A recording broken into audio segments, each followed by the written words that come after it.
যদি এডাল ৰেখাই দুটা ঐক্যকেন্দ্ৰিক বৃত্ত মানে ঐক্যকেন্দ্ৰিক মানে একে বিন্দু বিশিষ্ট বৃত্ত যাৰ কেন্দ্ৰ অক এ বি চি আৰু ডি বিন্দুত কটাকটি কৰে তেন্তে প্ৰমাণ কৰা যে এ বি সমান চি ডি। তাৰমানে একে কেন্দ্ৰ বিশিষ্ট দুটা বৃত্ত। ইয়াত আমি অকেন্দ্ৰীয় বিশিষ্ট এটা সৰু বৃত্ত আৰু এটা ডাঙৰ বৃত্ত দুটা বৃত্ত আঁকি ল'লোঁ। এতিয়া ইয়াত প্ৰমাণ কৰিব লাগে কি এই দুইটা বৃত্তক কটাকে আমি এডাল ৰেখা টানি ল'লোঁ। এই ৰেখাডালে ডাঙৰ বৃত্তটোৰ এ আৰু ডি আৰু সৰু বৃত্তটোৰ বি আৰু চি বিন্দুত কাটিছে। এতিয়া প্ৰমাণ কৰিব লাগে এই এ বি সমান চি ডি, এইটো প্ৰমাণ কৰিব লাগে। আমি কি কৰিম, প্ৰথমতে সমাধানত লিখিম দিয়া আছে দুটা ঐক্যকেন্দ্ৰিক বৃত্তৰ কেন্দ্ৰ এইটো আমাৰ চিত্ৰ কিতাপতে দিয়া আছিলে। এই দুটা ঐক্যকেন্দ্ৰিক বৃত্তৰ কেন্দ্ৰ এই দুইটা বৃত্তৰ আমাৰ কি হৈছে কেন্দ্ৰ এই ঐক্যকেন্দ্ৰিক বৃত্ত মানে কি একে কেন্দ্ৰ থকা একে কেন্দ্ৰত আমি যিমানবোৰ বৃত্ত আঁকিম এইবিলাকক ঐক্যকেন্দ্ৰিক বৃত্ত বুলি কোৱা হয়। এতিয়া অকেন্দ্ৰীয়ৰ দুটা বৃত্ত এটা সৰু এটা ডাঙৰ আঁকিছোঁ আৰু বহুত বৃত্ত আমি আঁকিব পাৰিম এটা কেন্দ্ৰ দি পেলাই। এডাল ৰেখাই বৃত্ত দুটাক এই ৰেখাডালে বৃত্ত দুটাক কি কৰিছে এ বি চি আৰু ডি বিন্দুত কাটিছে। প্ৰমাণ কৰিব লাগে যে এ বি সমান চি ডি। এতিয়া আমি অংকনত কি কৰিম, অ পি লম্ব এ ডি আঁকিম। এই ৰেখাডালৰ ওপৰত আমি কেন্দ্ৰৰ পৰা লম্ব আঁকিম। অ পি লম্ব এ ডি টনা হ'ল। প্ৰমাণ, সৰু বৃত্তৰ বি চি এডাল জ্যা। এই সৰু বৃত্তটোৰ এই বি চিটো জ্যা হয়নে নহয়, আৰু ডাঙৰ বৃত্তটোৰ কি হ'ব এ ডি জ্যা হ'ব। এতিয়া আমি কি কৰিম, সৰু বৃত্তৰ বি চি এডাল জ্যা আৰু সৰু বৃত্তৰ বি চিটো জ্যা আৰু অ পি যেতিয়া এ ডিৰ ওপৰত লম্ব তেতিয়াহ'লে এই একেডাল সৰল ৰেখা হয়, গতিকে বি চিৰ ওপৰতো লম্ব হ'ব। সৰু বৃত্তৰ বি চি এডাল জ্যা আৰু অ পি লম্ব বি চি। আমি জানো যে কেন্দ্ৰৰ পৰা জ্যালৈ টনা লম্বই জ্যাডালক সমানে দুভাগ কৰে। কেন্দ্ৰৰ পৰা আমি যি এই বি চিটো জ্যা হয়নে নহয় সৰু বৃত্তটোৰ, গতিকে কেন্দ্ৰৰ পৰা আমি জ্যালৈ কি টানিছোঁ লম্ব টানিছোঁ নাই অ পি লম্ব বি চি। গতিকে এই লম্বডালে কি কৰিব এই জ্যাডালক সমানে দুটা ভাগ কৰিব। তাৰমানে বি পি আৰু পি চি সমান হ'ব। বি পি আৰু পি চি সমান, এইটো 1 নম্বৰ দিছোঁ। সেই একেদৰে কি হ'ব, আকৌ কি হ'ব, এই ডাঙৰ বৃত্তটোৰ এ ডি জ্যা হ'ব আৰু এ ডিটো অ পি লম্ব এ ডি। গতিকে কি হ'ব এ পি এই ডাঙৰ বৃত্তটোৰ জ্যাডালকো দুটা ভাগ কৰিব, এ পি সমান কি হ'ব পি ডি।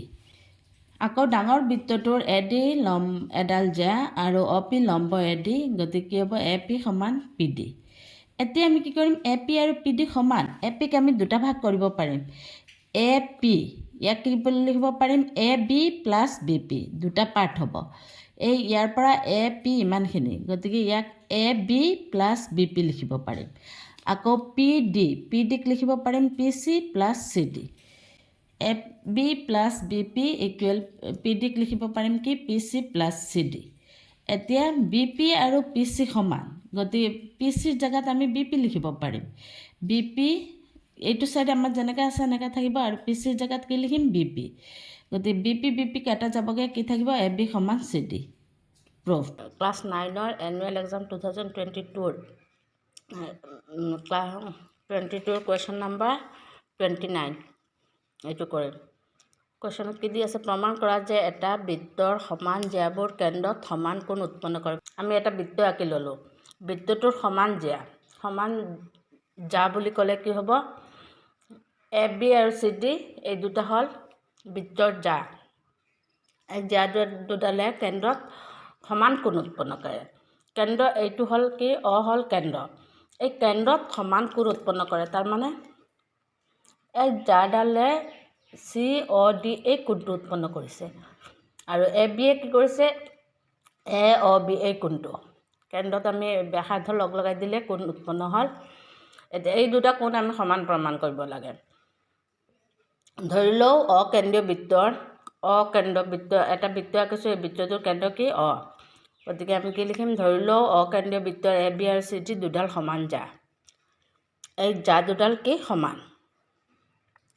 প্ৰমাণ কৰিব লাগে যে এ অ বি আৰু সমান চি অ ডি, এই কোণটো আৰু এই কোণটো সমান, এই দুটা আমি প্ৰমাণ কৰিব লাগে।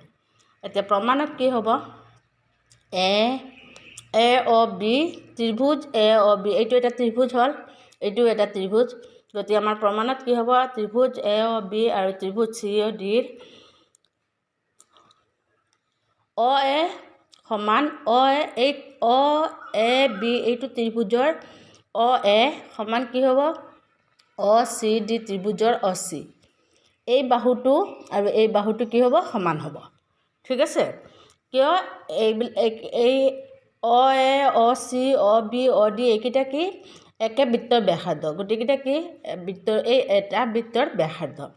গতিকে অ এ সমান অ চি একে বৃত্তৰ ব্যাসাৰ্ধ। ঠিক তেনেকৈ অ বি সমান অ ডি একে বৃত্তৰ ব্যাসাৰ্ধ। আৰু এ বি সমান চি ডি এইটো আমাৰ কি দিয়া আছে, দুডাল সমান দিয়া কুৱেশ্যনত দিয়া আছে। গতিকে এ বি সমান চি ডি দিয়া আছে। অ এ অ চি বাহু, অ বি অ ডি বাহু, এ বি চি ডি বাহু। গতিকে কি হ'ব, এতেকে ত্ৰিভুজ এ অ বি সৰ্বাংশ ত্ৰিভুজ চি অ ডি কি চৰ্তমতে, বাহু বাহু বাহু বা চৰ্তমতে। এতিয়া যিহেতু ত্ৰিভুজ দুটা সৰ্বাংশ হ'লে ইয়াৰ কি হয়, বাকী কোণ বাহু সমান হয়। গতিকে কি হ'ব, এতেকে এই কোণটো আৰু এই কোণটো সমান হ'ব, এ অ বি সমান চি অ ডি। দুটা ত্ৰিভুজ সৰ্বাংশ হ'লে ইয়াৰ বাকী বাহু আৰু কোণ সমান হয়।